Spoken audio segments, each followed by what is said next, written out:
my name. Oh, Sid, thank God you're here! Well, thank you, Doris. I had no idea we were still friends. Just came back from my fax machine. Always forgetting things. Now look, Sid, she's tied me up, look. Yeah. Well, seems to be something of an orgy going on in here. No, Sid, you don't understand. Oh, I think I do, Doris. I think I do. I mean, don't mind me, I'm broad-minded. I've travelled. No chance of a menage, I suppose, eh? Oh, look, Peggy's not Peggy, she's the actress. She's stupid. She killed Douglas. For God's sake, look behind the sofa, he's dead. Go on, look.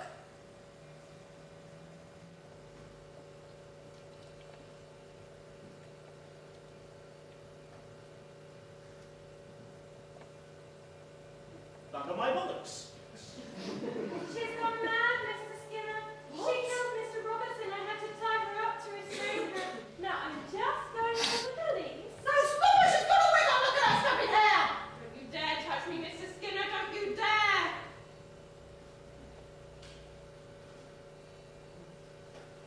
It's Trudy bloody Hobson! Yes, it's truly bloody Hobson. I told you it was just as I thought, that literally picked me out of there. If no parenting, I can't act. Shut up, you stupid mad bitch. Look, Sid, she's gone completely. There's that you've got to restrain her. Why should I? What do you mean, why? So that you can phone the police and have her locked up in the loony bin for criminally insane actors. Please don't send me to the National. No. What do you mean, no? I'm not going to help you. No, I think I'm going to let Peggy's little plan here take its predetermined course, as if I've never come back from my fax machine. I mean, there's no point in changing around a good play, is there? No point in changing the ending just because some old arse like me blunders in from the wings. No, I think I'm just going to let you two little witches dance around your little cauldron together. Oh, you've got to help me, Sid, please help me. I'm afraid old Sid the Pig can't help you this time, my saucy darling. After all, who's Sydney? What? So I can't act, can I? Oh my fucking God. I was bloody superb in that Alibi teleseries. But obviously, a Tory cow like you, working for a Tory mag, wasn't even going to try to remotely understand the piece. That wasn't genuine criticism, it was political propaganda. You were, Tom. You were quite superb. Of course I was. When I played that Butler brick on BBC Two, I suffered more than any real brickie had ever suffered.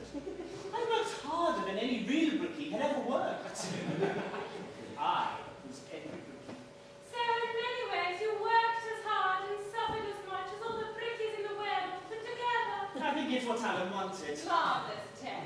So anyway, there I am, taking the collective suffering out of the entire building trade on my shoulders, whilst not taking my full equity tea break entitlement to my card. And what is this one going to do? She says I got his flipping accent wrong. His accent was supposed to be wrong. The poor bastard didn't know who he was. I mean, I wouldn't have minded so much if you tried to understand the piece. And so you two have been working together from the start? It's my production. I sought Tom out. You were marvellous, darling. Truly incandescent. It's worked out bloody well, hasn't it? I mean, that death was a bonus, though. That'll re-stitch the cow. Well, exactly. But you really were marvellous. Oh, no, I was just going for laughs. You had to go for the emotion, the content. And so what's next for the bonkers twins then? Two ends of a pantomime Napoleon and Looney Bin the musical. My dear woman, as I have explained before, we are actors. We are supposed to be a little mad.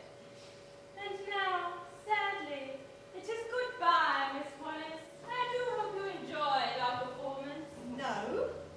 I worked in that building site for an entire morning. I knew those men. No, come back!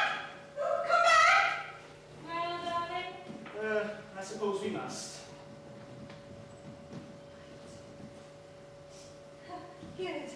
Now let's discuss this as adults. What is it you want from me? Money? What? What are you doing? You can't do this to me! On my earth? kid. Drink every time I think.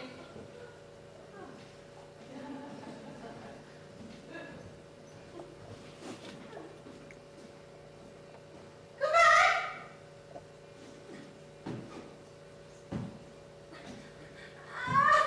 Come back! Come back, you mad actors! All right, I admit it. You can act. You can act! You can act! You can act! Act! Hey, comic woman! Blow winds and crack your cheeks! Tell me not that little Nell is dead. Isn't that acting? Have I not the news? Oh, my mum! Just so have I 1,000 times yearned for a mother's breast. When I call your cruel jive dickhead of the day, twice in the Press and Clarion did you give me such a title. Ham. You called me Ham. I, madam, am an actor. I know no such meat. No cow impressions. I knew the master quite well, actually. He would have laughed at the suggestion. So you're not dead, then? No, foul woman. I'm not dead.